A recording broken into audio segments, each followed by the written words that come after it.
2025년 하나님께서 우리에게 주신 약속의 말씀이 있습니다. 예배를 회복하라. 삶이 변화될 것이다. 예배가 회복될 때 하나님께서 저와 여러분들의 삶을 새롭게 만져가실 줄로 믿습니다. 여러분, 성도의 삶에 예배보다 더 소중한 게 뭐가 있을까요?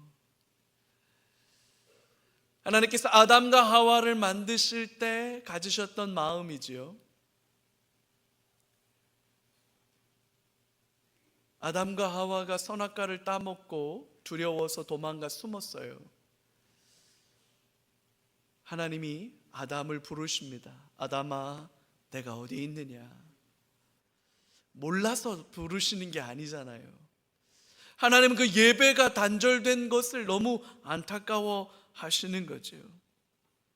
그 하나님께서 어느 날 갈대아 우르라고 하는 곳에서 우상을 섬기던 아브라함을 찾아가셨습니다. 그리고 그 아브라함에게 말씀하세요. 너는 내가 지시할 땅으로 가라. 내가 너로 모든 민족에게 복이 되게 할 거다. 너는 복이 될 거다. 그렇게 약속하셨어요. 우상을 섬기던 삶에서 돌이켜서 하나님을 예배하는 자로 살아가도록 요구하신 거죠. 이사야서에 와서 비로소 명확하게 하나님 말씀하십니다. 이 백성은 내가 나를 위하여 지었나니 나의 찬송을 부르게 하려 함이라. 나의 찬송을 부르게 하려고 이 백성을 만들었다라고 하시는 거예요. 하나님께서 우리를 창조하신 목적, 삶의 의미와 본질이 여기에 있다는 거죠. 신약 성경으로 건너오면 요한계시록 안에는 요한이 본 환상이지요. 마지막 때에 하늘에서는 어떤 일이 벌어지는가를 엿보고 있는데 그 하늘에서 어떤 일이 벌어지느냐?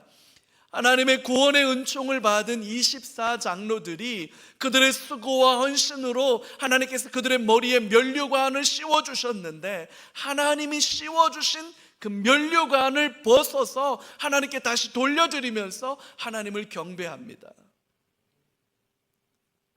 아무라도 능히 셀 수 없는 흰 옷을 입은 수많은 무리들이 모여서 하나님을 찬송하고 예배합니다. 이 사람들이 어떤 사람들이냐?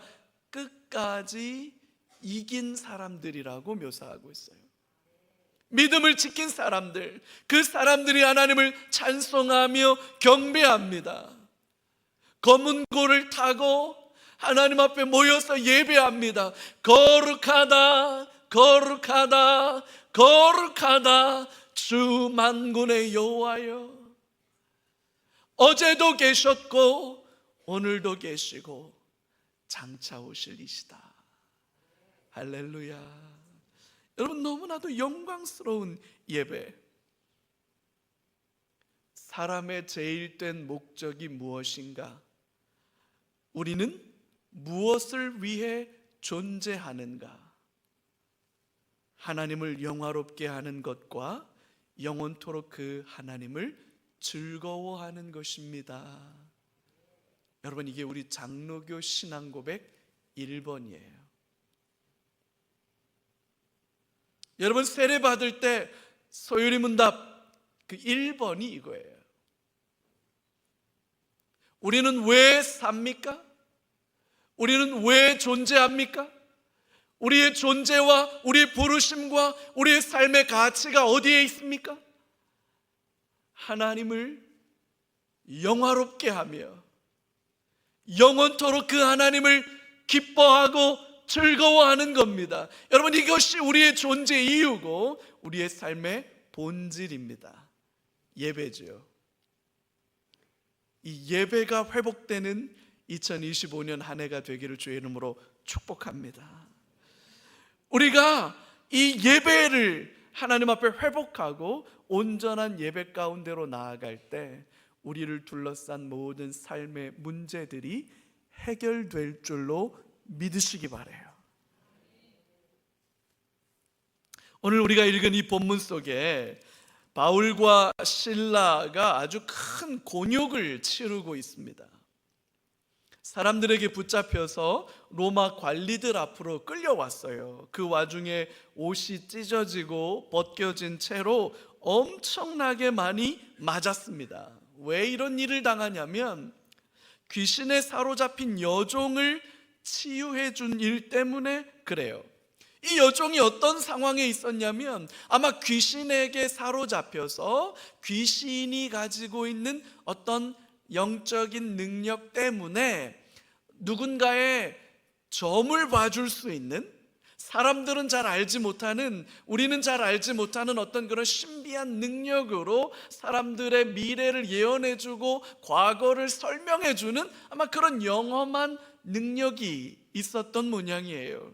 제가 2부 때도 잠깐 말씀드렸는데 제가 이제 2월 달 되면 수원에 내려온 지 이제 만 4년 되거든요. 서울에서 수원 내려왔을 때 낯설게 보였던 것들이 몇 개가 있는데 그 중에 제일 제 눈에 띄었던 것 중에 하나가 뭐냐면, 여러분 이 횡단보도나 길거리에 보면 이렇게 광고용 현수막 걸어 놓잖아요.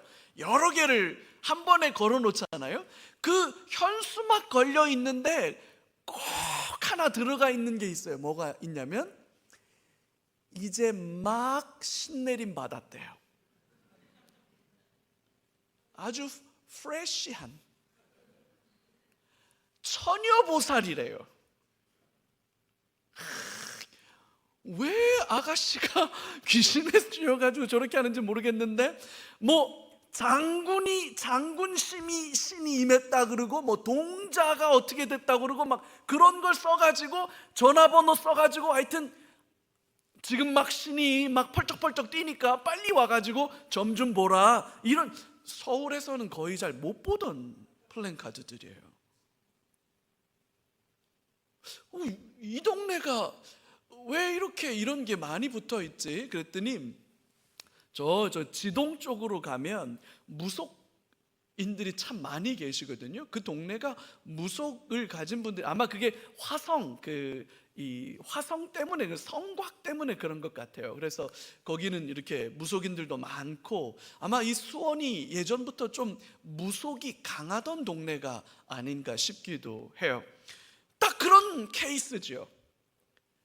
귀신에 사로잡혀서 일반적인 사람들과는 다른 어떤 영적인 신비한 능력을 가진 여자 종이 있었던 모양이에요. 근데 그 귀신이 떠나가고 나자 그 여종 때문에 돈벌이가 쏠쏠했던 주인들이 화가 난 거예요. 여러분 세상 얼마나 악합니까?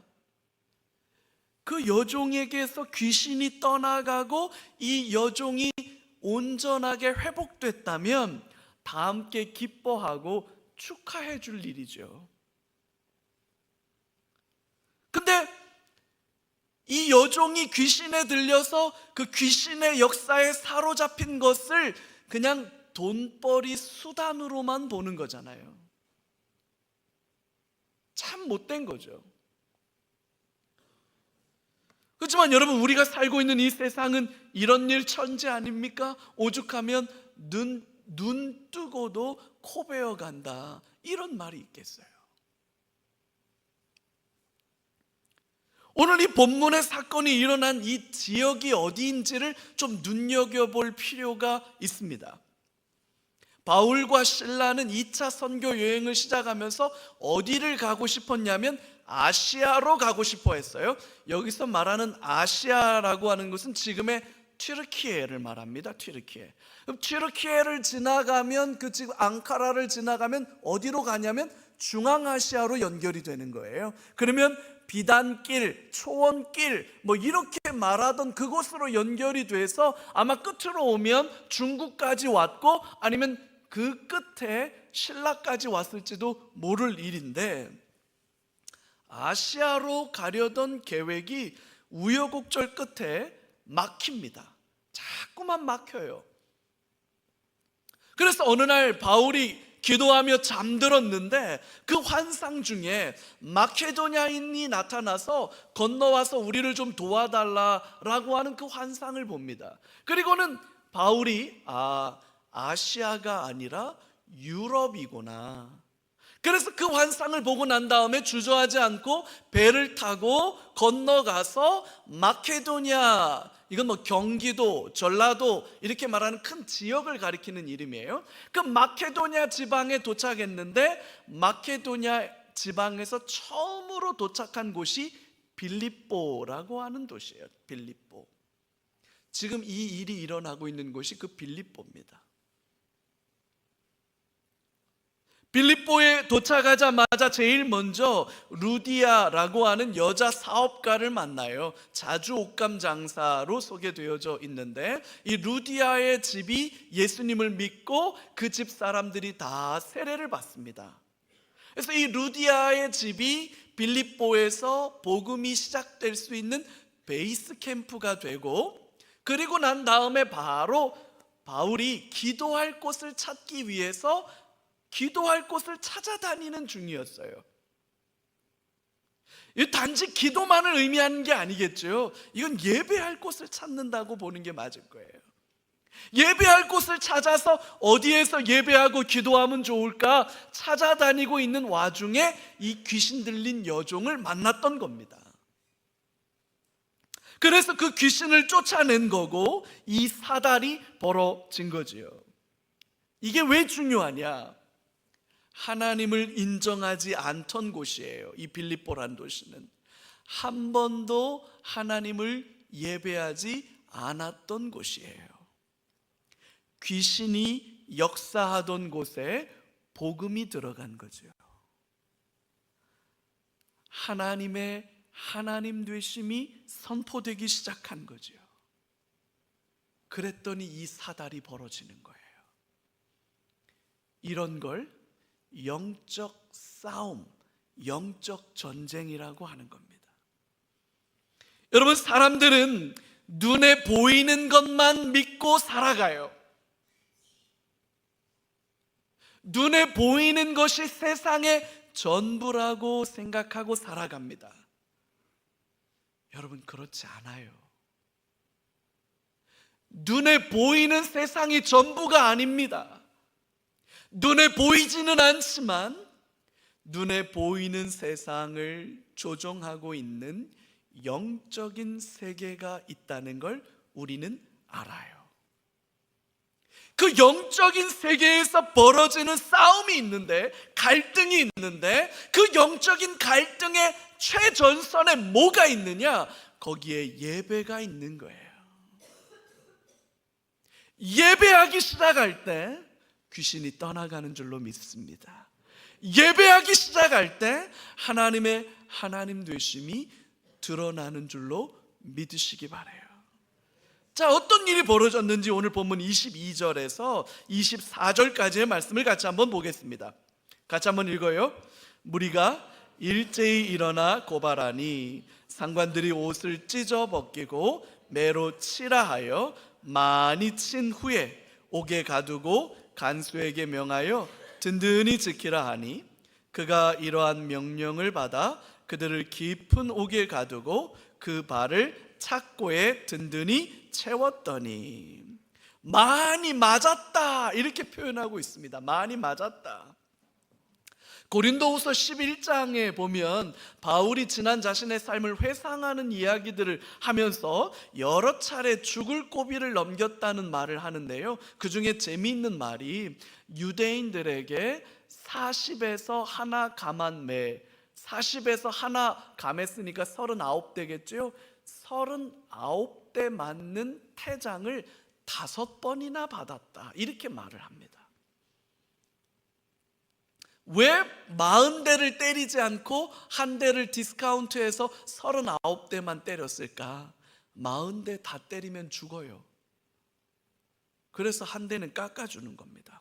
이게 태형이라고 하죠. 태형. 우리 사극에서 보면 곤장 맞는다 그러잖아요. 곤장 엎어놓고 볼기짝에다가, 궁딩 볼기짝에다가 그냥 때리는 뭐 그런 거 나오잖아요. 그걸 태형이라고 그래요. 지금 우리나라는 그런 형벌이 없어졌는데, 지금도 여러분 2025년 지금도 이슬람을 국교로 가지고 있는 나라들에는 이 태형 제도가 아직 남아 있어요.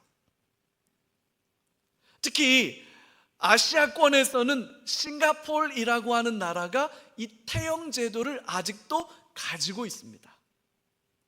잘 아시겠지만 여러분, 우리나라는 국민소득이 한 3만 불 조금 넘잖아요. 근데 싱가포르는 6만 불이 넘습니다. 우리 2배로 잘 살아요. 그런 나라에 아직도 태형 제도가 있는데, 싱가포르의 태형 제도가 얼마나 무서우냐, 일전에 제가 한번 이거 소개해 드린 적이 있는데요, 태형을 맞을 때는 반드시 의료인이 입회한 상태에서만 맞을 수 있습니다. 왜냐하면 한 대만 맞아도 저 같은 사람은 기절, 그리고 한 대만 제대로 맞아도 엉덩이가 터지고 헤어진다고 그래요. 자, 그럼 왜 의료인이 입회해 있느냐? 탁 맞았는데 터지고 헤어졌다. 그러면 간호사가 빨간 약 발라줘야 되는 거예요. 빨간 약 톡톡톡톡톡 발라주고 다시 또 맞는 거예요. 그렇게 맞다가 만약에 실신해버리면 병원에 입원시켜서 치료 다 받고, 치료 다 받으면 다시 나와서 또 맞아요. 다 맞는 거예요. 다 맞을 때까지. 심지어 미국에서 싱가포르로 여행 갔다가 차에 낙서한 혐의로 체포된, 현행범 체포한 미국인, 그래서 싱가포르에서는 그거 태형 6대거든요 태형 6대 때리겠다 그랬더니 미국 국무장관이 들고 일어났어요. 미국 시민에게 태형을 시행하는 걸 우린 눈뜨고 못 보겠다. 이래가지고 미국과 싱가포르이 외교적 마찰이 벌어져가지고 결국 미국의 강력한 힘으로 2대 깎아줬습니다. 4대 맞았어요. 4대. 그 정도예요. 그 정도예요.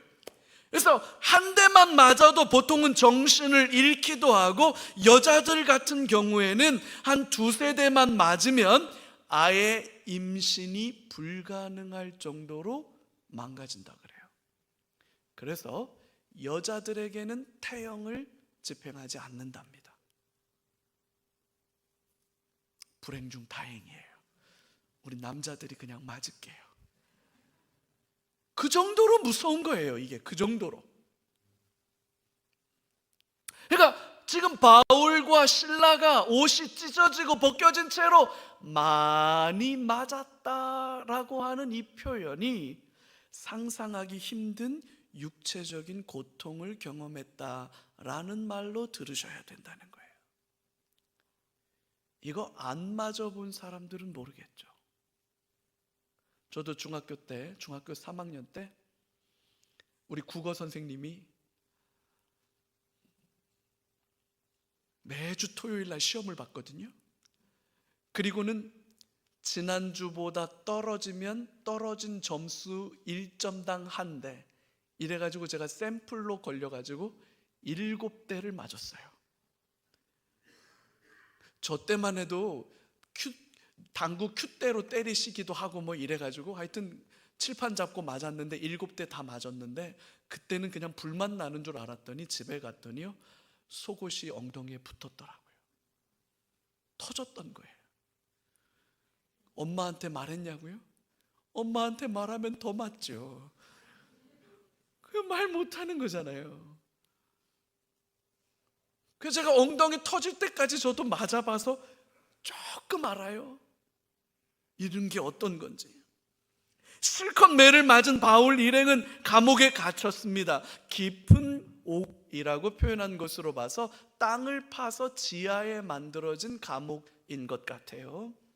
햇볕이 들어오지 않겠죠? 습기가 차서 축축할 겁니다. 통풍이 제대로 되지 않으니까 쾌쾌한 냄새가 나는 그런 곳이었을 겁니다. 뿐만 아니라 발에 착고가 채워졌다, 이렇게 말하고 있습니다. 착고가 뭔지 아시죠, 여러분? 착고. 도망가지 못하도록, 몸을 자유롭게 움직이지 못하도록 꽁꽁 묶어 놓는 건데, 발에 착고를 묶어놨다라고 하는 것으로 봤을 때 이 고대 로마 시대 때 사용된 착고가 여러 가지 형태가 있는데 그 중에 하나가 어떤 거냐면 기다란 나무 막대기를 채워서 발에 착고를 채우는데 가랑이를 쫙 찢어가지고 고정해 놓는 형태의 착고예요. 다리를 쫙 벌려가지고 양쪽 다리를 고정해 놓는 거니까 거의 속된 말로 미칠 지경이 되는 거겠죠.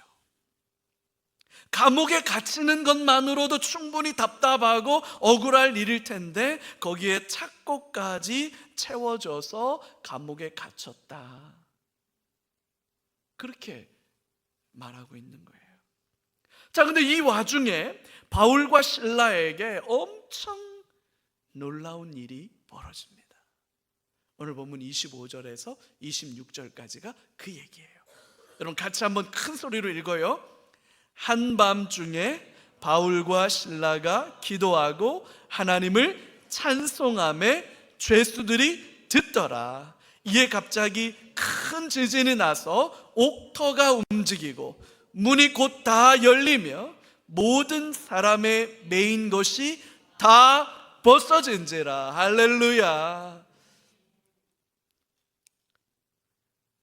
여러분, 당시 문화 속에서 한밤중이라고 한다면 자정부터 새벽 2시까지의 시간을 가리키는 거예요. 밤 12시에서부터 새벽 2시, 대부분의 사람들이 가장 깊이 잠들어 있는 시간입니다. 지친 몸과 마음을 편히 쉬는 꿈 같은 시간이지요. 근데 바울과 실라는 그 한밤중에 깨어났습니다. 깊은 어둠 속에서 칙칙하고 쾌쾌한 냄새가 코를 찌르는 그곳에서 매에 맞아서 생긴 상처, 여기저기가 터지고 멍들고 말로 다 못할 텐데, 온 몸이 쑤시고 아플 텐데, 제대로 몸을 가눌 수 없을 정도로 착고에 든든히 매여져 있을 텐데 왜 이런 일을 당했습니까? 귀신에 사로잡힌 여종에게서 그 귀신을 쫓아냈어요. 여러분, 이게 이럴 일입니까? 귀신에 사로잡혀서, 그 귀신의 능력에 사로잡혀서 이런 짓을 하고 있는 그 여자에게서 귀신을 쫓아냈으면 상을 받아야죠. 근데 그 여종의 주인들이 돈벌이에 눈이 벌게 가지고 화가 단단히 났어요. 그래서 바울과 실라를 붙잡아서 로마 관리들에게로 끌어왔습니다. 자, 관리는 뭐 하는 사람들입니까? 관리는 전후 사정을 살펴서 누구에게 잘못이 있는지, 누가 억울한지, 누가 문제가 되는지를 살펴주는 게 관리 아닙니까? 적어도 로마 관리라면 전후 사정이 뭔지를 좀 헤아려서, 야, 왜 이 사람들에게 이건 아니다, 왜 이 사람들이 잘못한 게 없다, 오히려 편들어 줬어야 되는데 이 로마 관리들도 한통속이에요. 못된 사람들이에요. 이유를 묻지도 않고 따지도 않고 옷을 찢어 벗기고는 때리라고 명령한 거예요. 그냥 막 때렸어요. 얻어맞는 바울과 실라의 마음이 억울하지 않았을까요? 원통하지 않았을까요? 뭘 잘못했다고 이렇게 두들겨 맞는 겁니까?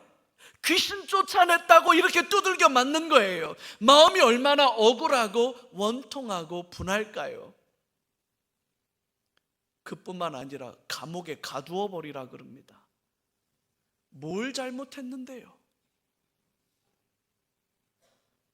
그냥 감옥에 가두는 것도 아니고 중죄를 저지른 사람처럼 발을 착고에 채워가지고 꼼짝달싹 못하게 만들어 놓았습니다. 뭐가 문제입니까?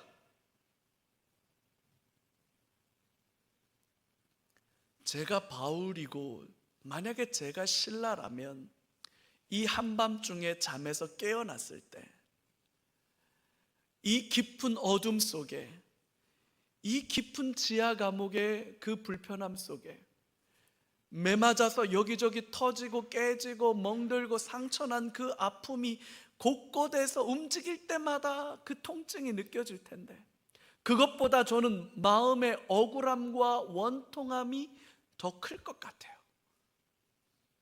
도대체 내가 뭘 잘못했다고 이런 일을 당하나?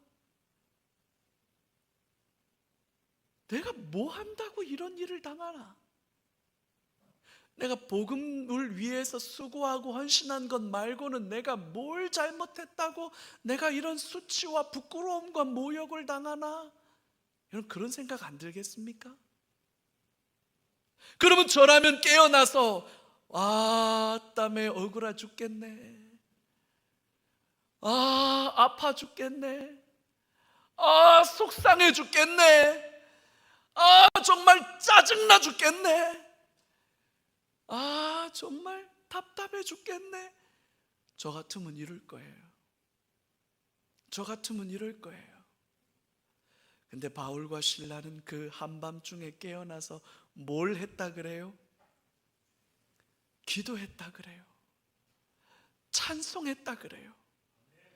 하나님을 예배했다고 그러지 않습니까? 여러분, 그 한밤중에 일어나서 억울한 일, 창피한 일 당했지만 그럼에도 불구하고 예배합니다. 매 맞아서 상처가 나고 아프고 통증이 여전하지만 그럼에도 불구하고 기도하고 찬양합니다.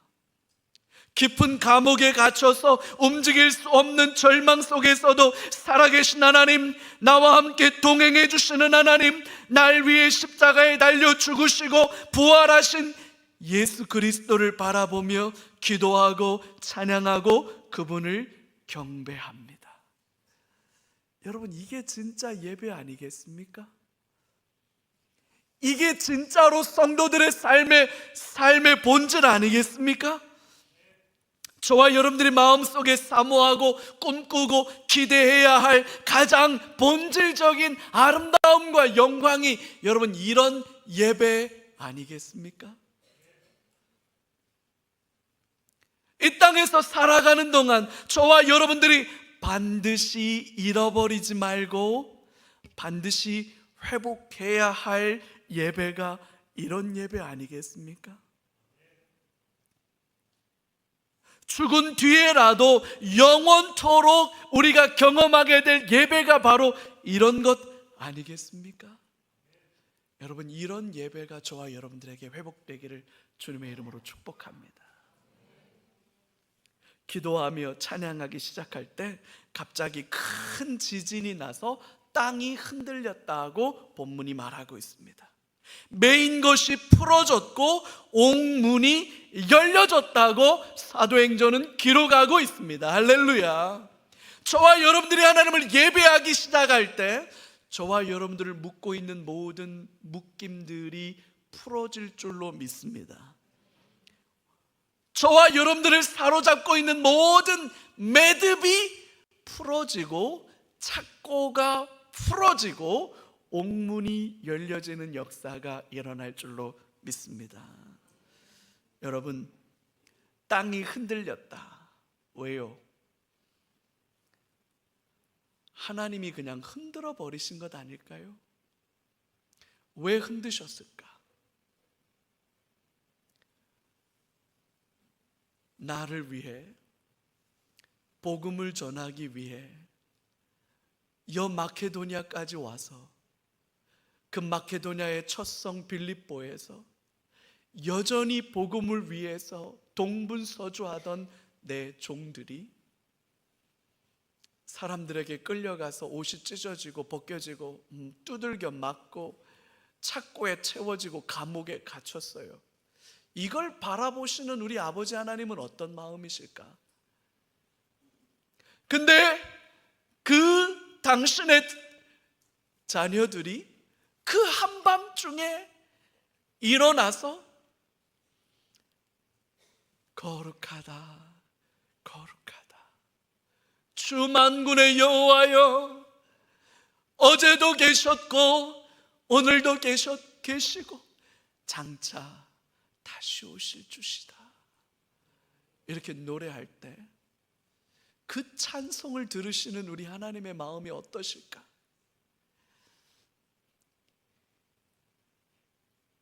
이 감옥이고 뭐고 흔들어 버리시는 거죠. 흔들어 버리시는 거죠. 그래서 하나님이 흔들어 버리신 거 아닐까? 옥문이 닫혀 있어요. 감히 어디서? 착고가 붙들고 있어요. 감히 어디서? 풀어지는 거지요. 열려지는 거지요. 해결되는 거지요. 여러분, 이게 바로 예배의 능력 아닐까요? 올 한 해 저와 여러분의 삶에 이런 하나님의 놀라운 능력을 경험할 수 있게 되기를 주님의 이름으로 축복합니다.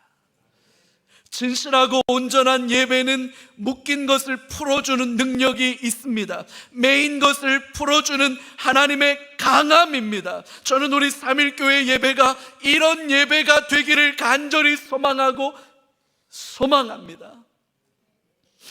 예배에 올 때까지만 해도 무거운 마음으로 와요. 삶의 질고를 안고 와요. 답답한 일, 억울한 일, 원통한 일, 아프고 힘들고 묶인 많은 것들을 끌고 예배의 자리에 와요. 예배의 자리에 와서 기도할 때, 찬송할 때, 말씀 들을 때, 성도들이 교제할 때, 하나님이 임재하실 때 저와 여러분들을 묶고 있는 모든 삶의 문제들은 풀어지고 해결되고 떠나가서 예배를 마치고 예배당을 떠날 때에는 기쁨과 감사가 저와 여러분들을 사로잡게 되는 역사가 일어날 줄로 믿습니다. 예배를 마치며 성도들끼리 하이파이브하고 그냥 아무것도 아닌 일에도 깔깔깔 웃고 커피 마시고 가자고 그러고 밥 먹고 가자고 그러고 밥 먹었는데도 또 얘기하자고 그러고 저녁 5시가 되어서 헤어지면서도 못다한 얘기는 전화로 하자 그러고 누가 보면 나라를 세우는 줄 알 거야 아마. 기쁨과 감사가 우리 안에 있어서 그 예배의 감격이 우리 안에 있어서 임재하시는 하나님의 은혜가 우리를 사로잡아서 그냥 교회를 떠나고 싶지가 않아서 간혹 그런 사람들이 있어요. 제가 보통 주일날 제일 마지막에 교회를 떠나는데 갑자기 마주치는 사람이 있어요. 어쩌다 한 번씩 교회를 떠나고 싶지가 않은 거야. 예배죠. 그런 예배. 그래서 주일날마다 하나님을 예배하기를 원하는 주의 권속들이 사모하는 마음으로 예배당에 올라왔으면 좋겠어요. 오늘은 하나님이 어떻게 우리를 놀랍고 위대하게 일하실까? 그 한 마음 가지고 이 예배당에 달려오는 은혜가 있기를 주의 이름으로 축복합니다. 그래서 여러분, 주일 공예배만큼은 함께 다 같이 모여서 함께 예배하는 거예요.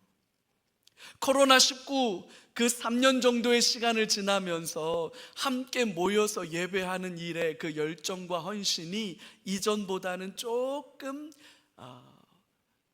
식은 것 같기도 하다. 근데 여러분, 우리 다시 한번 주일 공예배를 목숨보다도 귀하게 소중하게 여길 수 있는 저와 여러분 되기를 바랍니다. 제가 2부 예배 때도 말씀드렸는데 눈이 많이 오니까 빈자리도 많아요. 물론 안전이 중요하지만 여러분, 저와 여러분이 하나님을 예배하는 일에 목숨 걸고 예배하기 시작할 때, 당신을 예배하기 위해서 목숨 거는 당신의 자녀들을 보시는 우리 아버지 하나님이 가만히 계실 수 있을까요? 목숨 걸고 예배하는 당신의 자녀들을 모른 척 하실 수 있을까요? 저는 우리 아버지는 그런 상황에서 반드시 일하신다고 저는 확신합니다. 올 한 해 우리의 주일 예배가 그랬으면 좋겠어요. 뿐만 아니라 우리의 가정에서 드리는 예배도 회복됐으면 좋겠습니다. 가정이 예배의 초소가 됐으면 좋겠어요. 그래서 자녀들과 함께, 남편과 아내가 부모님과 함께 같이 예배하는 거예요. 어떻게 하냐고요? 뭘 어떻게 해요? 같이 모여서 기도만 한번 해도 예배예요. 같이 모여서 찬송가 한 장 불러도 예배예요. 같이 모여서 묵상집 펴고 같이 읽고, 거기 나와 있는 은혜, 요즘 이제 매일 성경은 거기에 해설이 잘 나와 있어서 누구 한 사람 같이 읽자, 그렇게 해서 읽기만 해도 그래도 예배예요. 목사님, 나는 우리 집에서 나 혼자 믿어요. 뭐가 문제입니까? 혼자 예배하세요. 혼자 소파에 앉아서, 식탁에 앉아서, 침대 위에 걸쳐 앉아서 혼자라도 예배하세요. 그러면서 하나님, 나 혼자 예배하니까 좀 외로워요, 쓸쓸하네요. 남편과 함께 예배할 수 있는 은혜를 주세요. 자녀들과 함께 예배할 수 있도록 우리 자녀들을 붙들어 주세요. 여러분, 그렇게 기도해요. 하나님의 그 은총이 여러분들에게 임할 줄로 믿습니다. 여러분의 직장에서 그런 예배가 회복되기를 바라요. 출근하면 제일 먼저 컴퓨터 켜지 말고 잠깐이라도 앉아서 기도하고 마음속으로 찬송하고, 거래처를 만나도, 바이어를 만나도, 손님을 접대해도 여러분의 마음속에 하나님을 예배하는 예배가 살아날 때, 여러분, 바이어에 묶인 것들이 풀어질 거예요. 거래처의 메인 것들이 풀어질 거예요.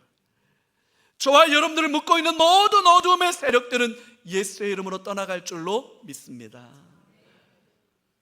예배가 회복되면 삶은 변화됩니다. 저와 여러분들을 삶에서 하나님을 예배하는 그 예배의 온전함이 회복될 때, 그때 하나님의 기적은 우리 안에 일어날 줄로 믿습니다. 2025년 한 해 예배가 회복되는 한 해, 예배에 성공하는 한 해, 하나님 앞에 전심으로 달려가는 한 해, 그래서 하나님의 은총이 저와 여러분들을 사로잡는 한 해 되시길 주님의 이름으로 축복합니다.